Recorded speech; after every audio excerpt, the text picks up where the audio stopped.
Dans la question 6a, on a construit une famille orthonormale de k vecteurs U1, U2, UK de Rn et k réel lambda 1, lambda k strictement positif, tel que l'on est cette relation matricielle-là, où grand U est la matrice de MNKR, dont les colonnes sont les colonnes de la famille orthonormale U1, U2, UK.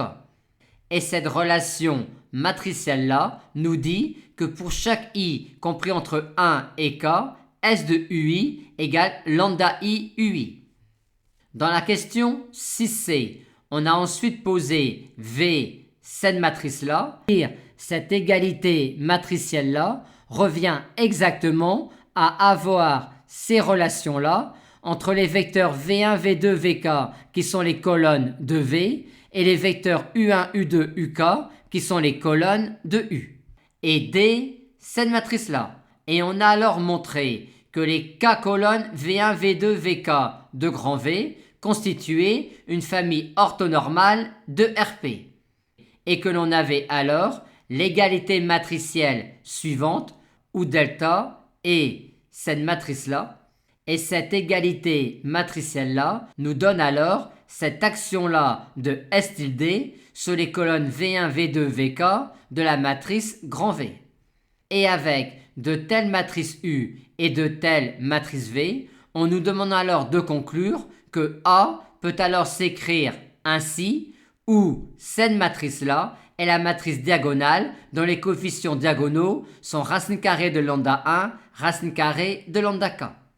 Et pour montrer cette égalité matricielle-là, on va raisonner exactement comme on l'a fait pour montrer cette égalité matricielle-là, ou encore celle-là, à savoir que l'on va montrer que cette matrice-là et celle-là ont même action sur une base bien choisie de Rp. Et comme base de Rp, on va prendre une base orthonormée V1, V2, Vk, Vk plus 1, Vp, obtenue en complétant la famille orthonormale V1, V2, Vk.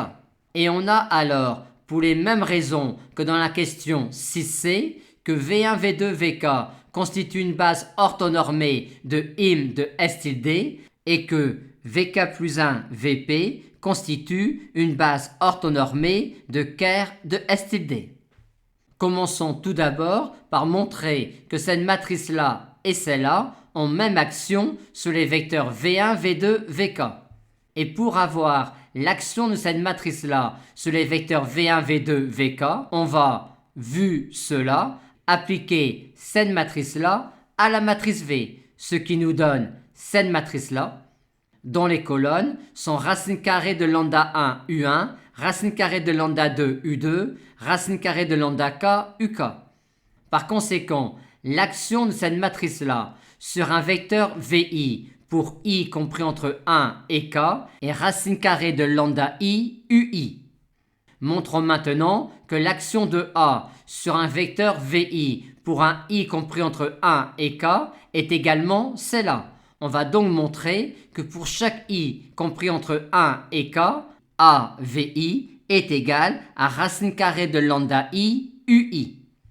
Et pour calculer AVI pour i compris entre 1 et k, on va utiliser cette expression-là de VI, étant donné que l'on connaît l'action de cette matrice-là sur UI, ce qui nous donne alors cela, et ce qui est exactement ce que l'on souhaitait. On a donc montré que cette matrice-là et celle-là ont même action sur la famille orthonormée V1, V2, Vk de Rp.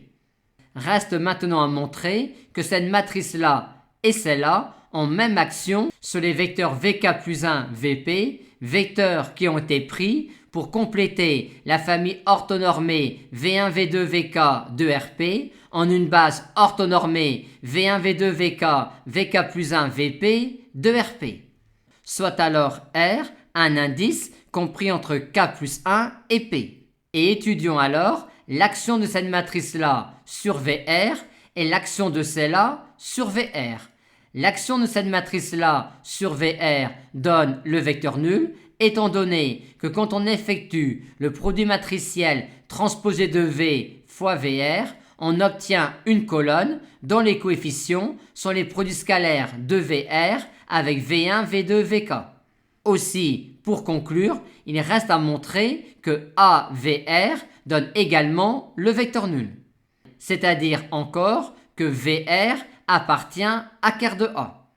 Or, on a dit tout à l'heure que Vk plus 1 Vp allait constituer une base orthonormée de ker de S tilde. Par conséquent, VR appartient à ker de S tilde et en procédant comme au début de la partie 1, il n'est pas difficile de montrer que ker de S tilde est égal à ker de A. Ce qui démontre que AVR donne le vecteur nul, ce qui achève de montrer que cette matrice-là et celle-là ont même action sur la base orthonormée V1, V2, Vk, Vk plus 1, Vp de Rp, ce qui démontre que cette matrice-là et celle-là sont égales. Et on dit alors que l'on a réalisé pour cette matrice-là de MNPR et de rang K strictement positif une décomposition en valeur singulière, c'est-à-dire une écriture de cette forme-là où U est une matrice constituée de K vecteurs de Rn qui constitue une famille orthonormée. Et de même, V est une matrice de MPKR constituée de K vecteurs de Rp qui constitue une famille orthonormée de Rp. Et où cette matrice-là est une matrice diagonale à coefficients diagonaux strictement positifs.